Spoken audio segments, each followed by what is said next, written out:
Hey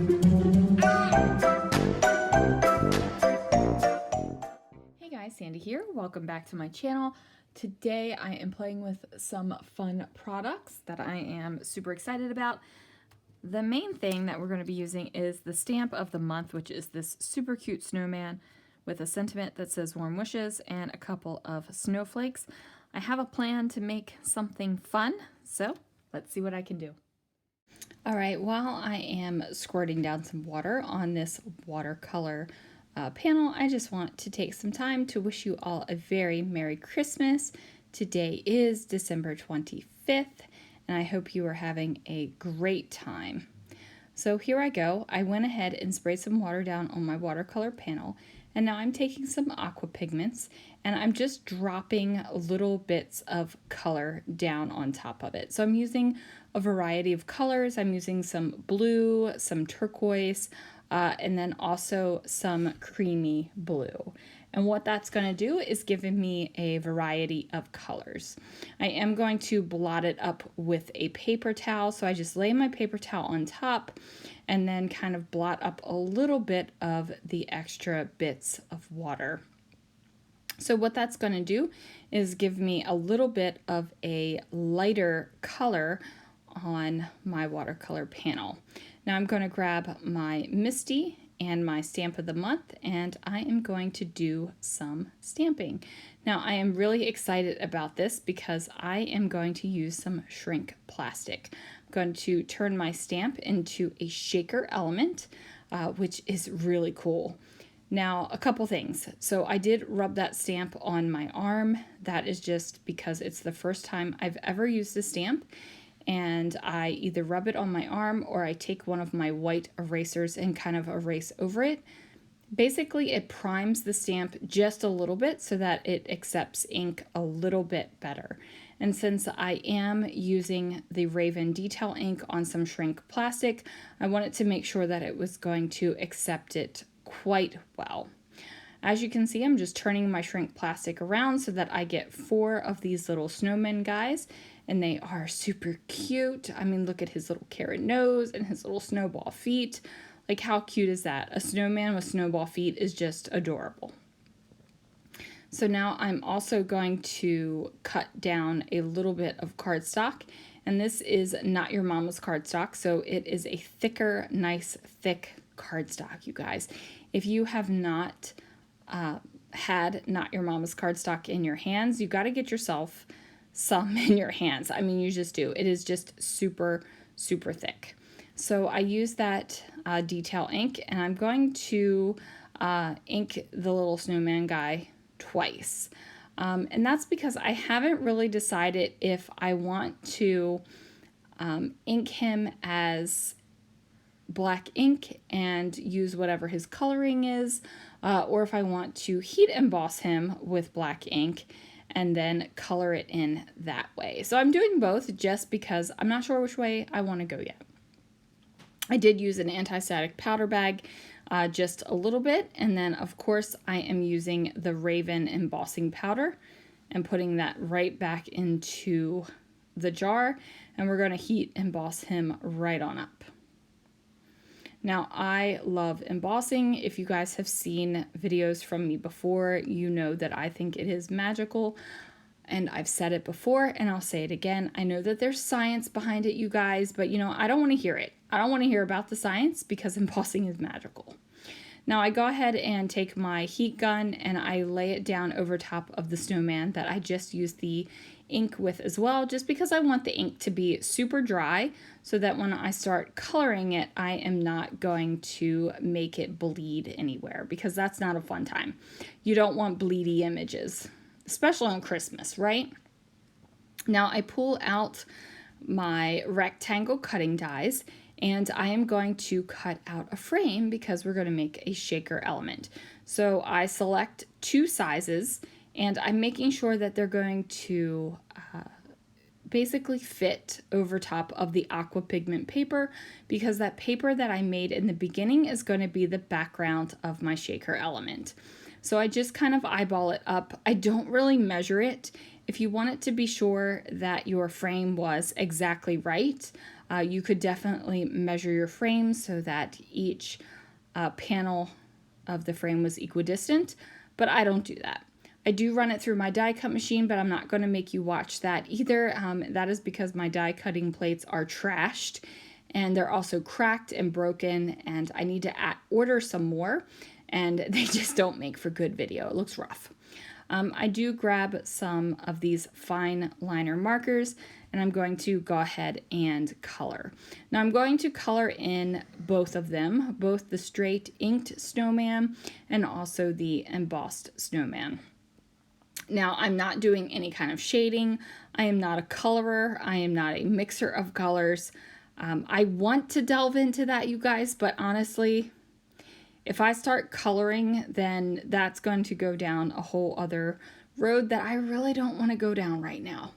I used to color all the time with crayons and just you know, in coloring books. Like, that was a thing. Even as an adult, I would do that. When my kids were younger, they had their coloring books, and you know, mom had her own coloring books. So I definitely don't need to go down that road.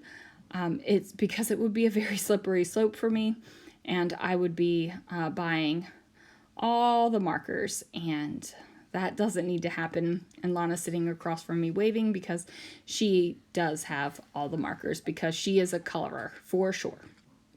But me, I don't need to do that. I just need some basic markers so that I can color some images when I want to and make that happen.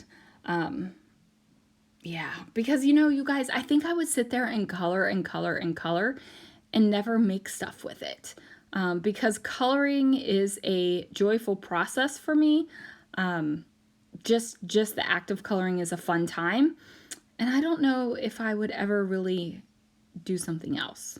Now I went ahead and fussy cut out that shrink plastic, and I'm just holding it with my craft knife and using my heat tool. Now look at that. Do you see the size difference on those bad boys? Guys, it reminds me of Shrinky Dinks way back in the day when I was a kid. Shrinky Dinks were a big thing when I was a kid. They just were. Now you could have colored this if you wanted to, but I kind of like the black and white. And I'm just going to go ahead and make sure that they kind of flatten out a little bit. And then I'm going to have 4 of these bad boys. This is, you know what? This is magic too, you guys. This is magic too. Just look at that. Oh my goodness. Now, when I was a kid, when you made Shrinky Dinks, you know, like the brand name Shrinky Dinks, and they used to sell them, they had a Shrinky Dink oven, but you could also put them in your regular oven. Now, I always put them in the regular oven, but having shrink film that you can shrink with your heat tool, such a time saver, such a game changer. Like, really, you guys, it is a game changer. You can shrink plastic, all the things, as long as you have a heat gun. Now I am going to go ahead and fussy cut out my snowman guy, and ultimately I decided to go with the snowman that was not heat embossed. His lines are a little bit thinner, and I think that he will just go a little bit better with my shaker pocket. So this is a pretty big shaker pocket. It is basically the size of a standard card that you would make, and that's because I want my shaker pocket to really be a striking element on my layout. So I am also going to take the little snowflakes that are along with the stamp of the month. I'm going to go ahead and place those on an acrylic block, and I am going to use my embossing ink and just go ahead and stamp these snowflakes all around the frame that I die cut out. Now I did just re-ink my embossing pad, and it is way juicy. Like, I probably put a little bit too much re-inker on there.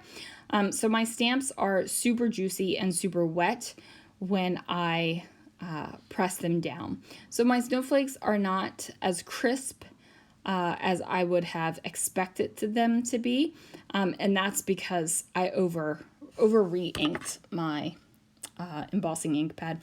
I did order the re-inker, which is super awesome. I want to do some techniques with the re-inker, so I'm excited to try that. But you know, juicy embossing makes me happy because you just get more of the magic. Now look at that.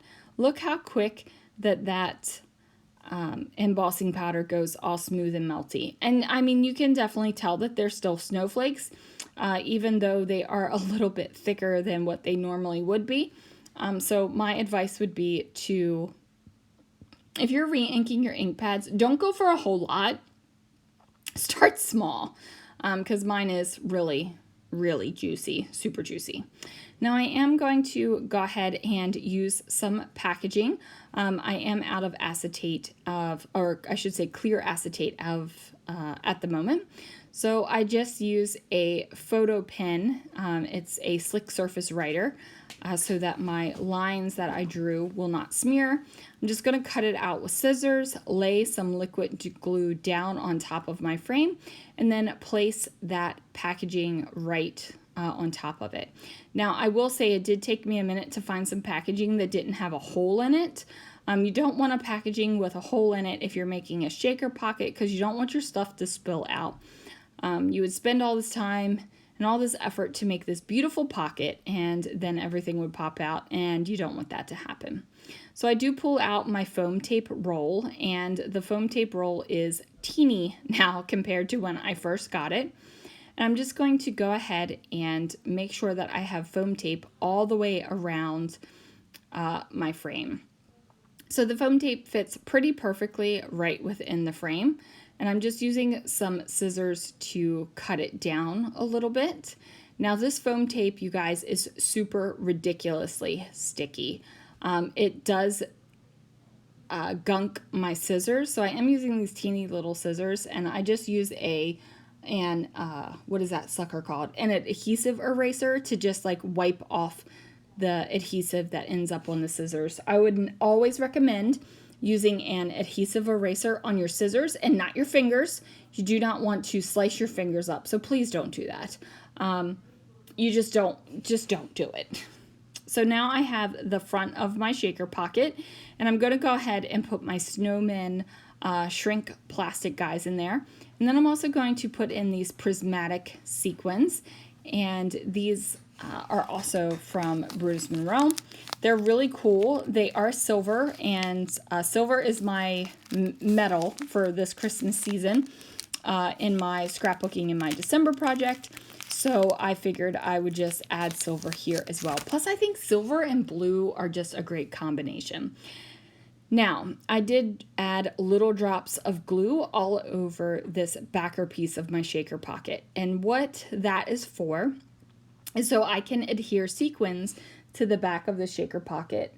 Because when your shaker pocket sits in your album, after a while, all of those little sequins are going to fall down to the bottom. And since I store my album standing up, that will eventually happen. Now, if you glue the sequins to the back of your shaker pocket like this, you're always going to have some that are up, and it looks pretty cool. So that was exciting. Now I'm going to pull the backer tape off of my foam tape here.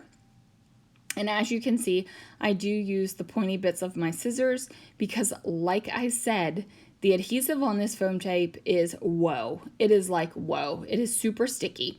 So you just need to separate the paper from the foam tape and then peel that off. So I'm being careful not to touch it because it will kind of, stick to you really good.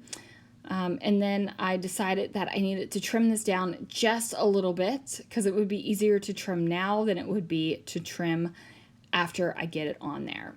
So I go ahead, pop that down, and now my shaker is complete. I'm going to add my little snowman guy here in the corner, and I'm just going to pop him up with a little bit more of that foam tape. And then I'm going to take this shaker and create a layout with it. Now, for some reason, I lost the actual footage of the layout, but you will see some photos below. Basically, I used a doily and some tags with some Aqua Pigments and watercolor paper, and then I added some letter stickers from my stash. There it is, you guys. Thank you so much for watching. I hope you're having a very Merry Christmas, and I will see you again real soon for another video.